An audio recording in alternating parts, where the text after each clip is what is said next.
Assalamualaikum warahmatullahi wabarakatuh. Perkenalkan, nama saya Melia Rahmayani dengan NIM 2011-3004 dari Prodi Akuntansi.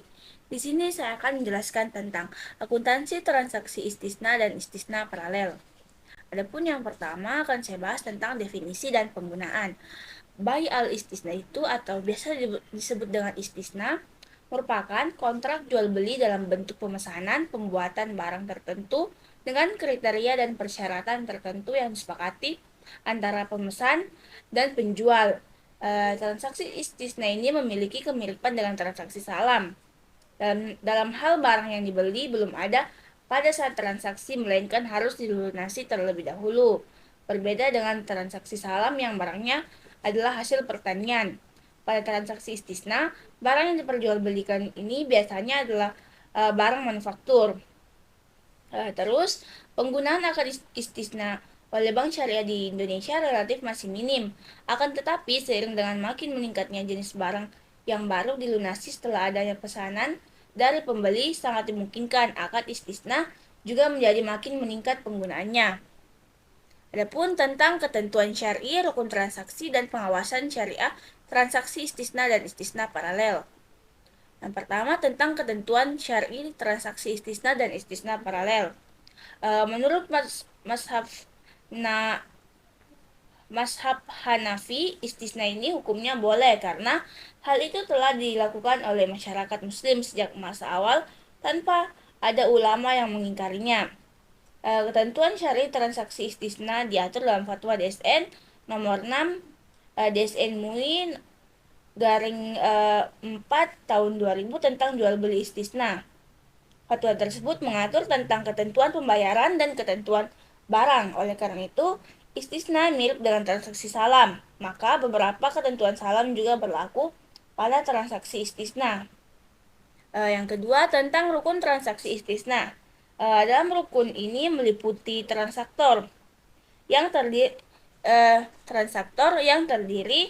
atas pembeli dan penjual. Kedua transaktor ini disyaratkan memiliki kompetensi berupa akil balik dan kemampuan memiliki yang optimal seperti tidak gila, tidak sedang dipaksa, dan lain-lain yang sejenis.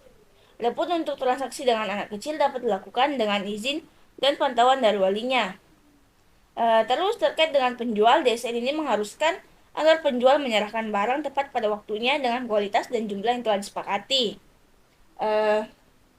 Terus ada tentang objek istisna.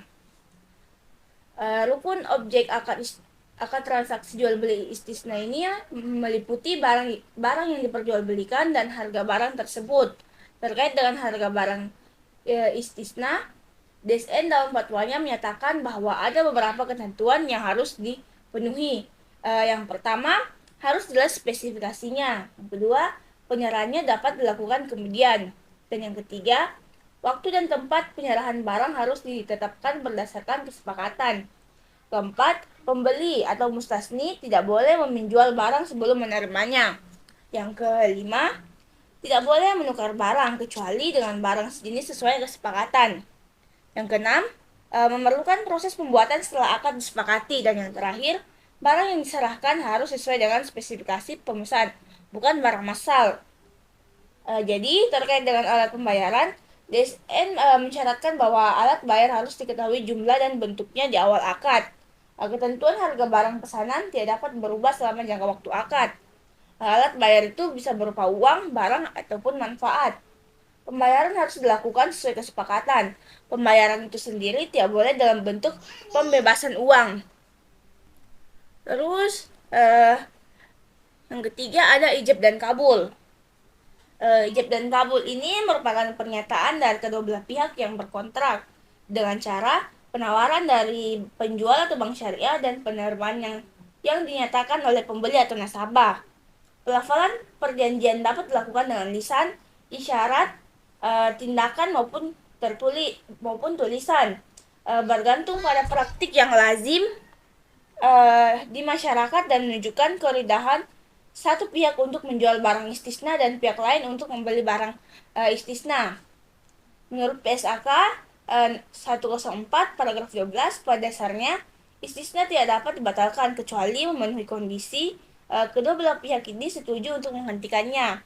Dan akad batal demi hukum karena timbul kondisi hukum yang dapat menghalangi pelaksanaan atau penyelesaian akad. Terus adapun untuk rukun transaksi istisna paralel. Berdasarkan Fatwa DC nomor 6 tahun 2000 disebutkan bahwa akad istisna kedua ini harus dilakukan terpisah dari akad pertama. Adapun akad kedua baru dilakukan setelah akad pertama sah. Rukun-rukun yang terdapat pada akad istisna pertama juga berlaku pada akad istisna kedua. Terus ada juga pengawasan syariah transaksi istisna dan istisna paralel. Untuk memastikan kesesuaian syariah terhadap praktik jual beli istisna dan istisna paralel, DPS biasanya melakukan pengawasan secara periodik. Berdasarkan pedoman yang ditetapkan oleh Bank Indonesia, pengawasan tersebut dilaksanakan untuk pertama, memastikan barang yang diperjualbelikan ini tidak diharamkan oleh syariat Islam.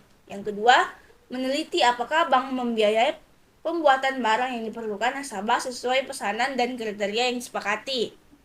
Yang ketiga, memastikan akad istisna dan akad istisna paralel dibuat dalam akad yang terpisah.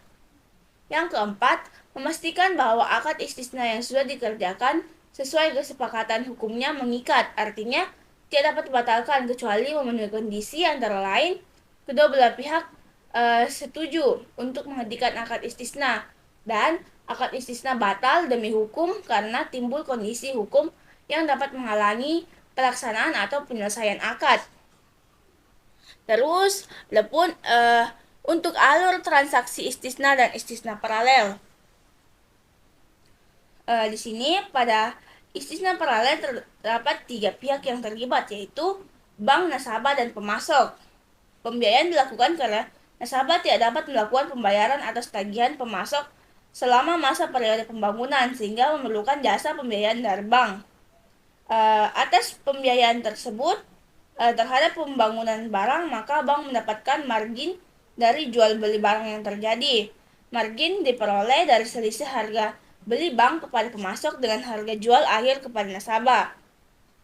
Terus yang pertama, alurnya ini pertama, nasabah memesan barang yang dikehendaki dan melakukan negosiasi kesepakatan antara penjual dengan pembeli terkait transaksi istisna yang akan dilaksanakan. Yang kedua, pada transaksi istisna setelah akan disepakati, penjual mulai membuat atau menyelesaikan tahapan pembuatan barang yang diinginkan pembeli. Setelah barang dihasilkan, pada saat atau sebelum tanggal penyerahan, penjual mengirim barang sesuai dengan spesifikasi, kualitas, dan kuantitas yang telah disepakati kepada pembeli. Adapun transaksi istisna paralel yang biasa digunakan oleh penjual yang tidak membayar sendiri barang istisna. Setelah menyepakati kontrak istisna dan menerima dana dari nasabah istisna, selanjutnya secara terpisah membuat akad istisna dengan produsen barang istisna. Yang ketiga, setelah menyepakati transaksi istisna dalam jangka waktu tertentu, pemasok kemudian mulai melakukan pengerjaan barang yang dipesan. Yang keempat, selama mengerjakan barang yang dipesan, pemasok melakukan tagihan kepada bank syariah senilai tingkat penyelesaian barang pesanan. Yang kelima, bank syariah melakukan pembayaran kepada pembuat barang sebesar nilai yang ditagihkan. Yang keenam, bank syariah melakukan tagihan kepada nasabah pembeli berdasarkan tingkat penyelesaian barang. Terus yang ketujuh, pemasok menyerahkan barang kepada nasabah pembeli. Yang kedelapan, pemasok mengirimkan bukti pengiriman barang kepada bank syariah. Dan yang kesembilan, bank syariah melunasi pembayaran barang istisna sesuai dengan akad yang telah disepakati. Adapun yang selanjutnya tentang cakupan standar akuntansi istisna paralel. Akuntansi istisna diatur dalam pernyataan standar akuntansi keuangan nomor 104 tentang istisna. Terkait dengan pengakuan dan pengukuran transaksi, standar ini mengatur tentang penyatuan dan segmentasi akad, pendapatan istisna dan istisna paralel, istisna dengan pembayaran tangguh, biaya perolehan istisna, penyelesaian awal, pengakuan taksiran rugi, perubahan pesanan, dan tagihan tambahan. Terus ada teknis perhitungan dan penjurnalan transaksi istisna. Nah, pertama ada teknis perhitungan transaksi istisna, dan yang kedua ada penjurnalan transaksi istisna. Dalam penjurnalan ini terbagi lagi. Yang pertama, transaksi biaya praakad atau bank sebagai penjual. Dalam hal ini disebutkan bahwa biaya perolehan istisna ini terdiri dari biaya langsung dan biaya tidak langsung. Biaya langsung ini meliputi biaya bahan baku dan biaya tenaga kerja langsung untuk membuat barang pesanan. Adapun biaya tidak langsung ini adalah biaya overhead pabrik, termasuk biaya akad dan biaya pra-akad. Yang kedua, penandatanganan akad dengan pembeli atau bank sebagai penjual. Pada saat akad ditandatangani antara bank dengan pembeli, tidak ada jurnal yang harus dibuat untuk mengakui adanya jual beli istisna. Akan tetapi, adanya kesepakatan jual beli istisna ini menyebabkan pengeluaran pra-akad diakui sebagai biaya istisna. Terus yang ketiga, ada pembuatan akad istisna paralel dengan pembuat barang atau bank sebagai pembeli.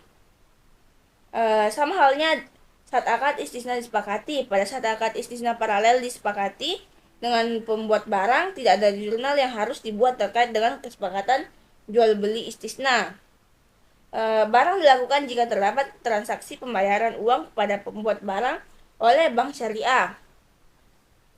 Terus selanjutnya ada penerimaan dan pembayaran tagihan kepada penjual atau pembuat barang istisna. Dalam hal ini, pembeli mengakui aset istisna sebesar jumlah termin yang ditagih oleh penjual, yang dalam hal ini pembuat barang, dan sekaligus mengakui utang istisna kepada pembuat barang tersebut. Selanjutnya ada pengakuan pendapatan istisna. Pada istisna paralel, terdapat dua metode pengakuan pendapatan, yaitu metode persentase penyelesaian dan metode akad selesai. Pada metode akad selesai, pengakuan pendapatan diakui setelah barang selesai. Pengakuan pendapatan di belakang berlaku juga untuk metode persentase penyelesaian, di mana tidak terdapat alasan rasional yang kuat untuk mengukur persentase penyelesaian. Terus pada metode persentase penyelesaian ini, pendapatan diakui sesuai persentase penyelesaian dan menambah nilai aset istisna dalam penyelesaian. Terus selanjutnya ada penagihan piutang istisna pembeli. Penagihan ini dilakukan penjual sesuai dengan kesepakatan dalam akad dan tidak selalu sesuai dengan persentase penyelesaian pembuatan barang pesanan. Terus selanjutnya, penerimaan barang piutang istisna dari pembeli. Pembayaran ini dilakukan setelah menerima tagihan istisna dari bank. Oleh karena termin istisna merupakan pos lawan dari piutang istisna, maka pada waktu pembayaran piutang, bank sebagai penjual perlu menutup termin istisna. Pada saat yang sama, bank juga mengkredit aset istisna dalam penyelesaian untuk mengakui adanya pengalihan aset kepada pembeli sebesar jumlah yang dibayar. Selanjutnya ada variasi transaksi dan kebijakan akuntansi. Nah, dalam variasi ini terbagi jadi dua. Yang pertama, perlakuan akuntansi terhadap beban pra-akad jika transaksi tidak jadi disepakati. Dalam hal ini disebutkan kalau akad tidak jadi disepakati, maka biaya tersebut dibebankan pada periode berjalan. Terus yang kedua ada pengakuan pendapatan dengan metode akad. Dalam hal ini disebutkan bahwa pendapatan istisna diakui dengan menggunakan metode persentase penyelesaian atau metode akad selesai. Terus dalam hal ini menggunakan metode persentase penyelesaian. Adapun metode akad selesai dapat digunakan jika estimasi persentase penyelesaian akad dan biaya untuk penyelesaiannya tidak dapat ditentukan secara rasional pada akhir periode laporan keuangan. Adapun yang selanjutnya tentang penyajian. Menurut PAPSI 2013, ketentuan penyajian transaksi terkait jual beli dengan skema istisna dalam laporan keuangan ini, yang pertama, uang muka istisna disajikan sebagai liabilitas lainnya. Uang muka kepada pemasok disajikan sebagai aset lainnya. Utang istisna disajikan sebesar tagihan dari pemasok yang belum dilunasi. Keempat, aktiva istisna dalam penyelesaian disajikan sebesar dana yang dibayarkan bank kepada supplier. Yang kelima, termin istisna disajikan sebesar jumlah tagihan termin bank kepada nasabah. Yang keenam, piutang istisna disajikan sebesar jumlah yang belum dilunasi oleh pembeli akhir. Dan yang terakhir, margin istisna ditangguhkan disajikan sebagai pos lawan piutang istisna. Adapun untuk pengungkapan yang terakhir, menurut bab 13, hal-hal yang harus diungkapkan terkait jual beli dengan skema istisna ini antara lain, yang pertama, rincian piutang istisna berdasarkan jumlah, jangka waktu, jenis valuta, dan kualitas piutang dan cadangan kerugian penurunan nilai piutang istisna. Yang kedua, jumlah piutang murabaha yang diberikan kepada pihak yang berelasi. Yang ketiga, kebijakan akuntansi yang dipergunakan dalam pengakuan pendapatan, cadangan kerugian penurunan nilai, penghapusan dan penanganan piutang istisna yang bermasalah. Yang keempat, besarnya piutang istisna baik yang dibiayai sendiri oleh bank maupun secara bersama-sama dengan pihak lain sebesar bagian pembiayaan bank. Yang kelima, jumlah akumulasi biaya atas kontrak berjalan serta pendapatan dan keuntungan sampai dengan akhir periode berjalan. Yang ketujuh, klaim tambahan yang belum selesai dan semua denda yang bersifat kontijen sebagai akibat keterlambatan pengiriman barang. Yang kedelapan, nilai kontrak istisna yang sedang berjalan serta rentang periode pelaksanaannya. Yang kesembilan, nilai kontrak istisna yang telah ditandatangani bank selama periode berjalan tetapi belum dilaksanakan dengan rentang periode pelaksanaannya. Yang ke-10, rincian utang istisna berdasarkan jumlah, tujuan, jangka waktu, dan jenis mata uang. Yang ke-11, utang istisna kepada nasabah yang merupakan pihak berelasi.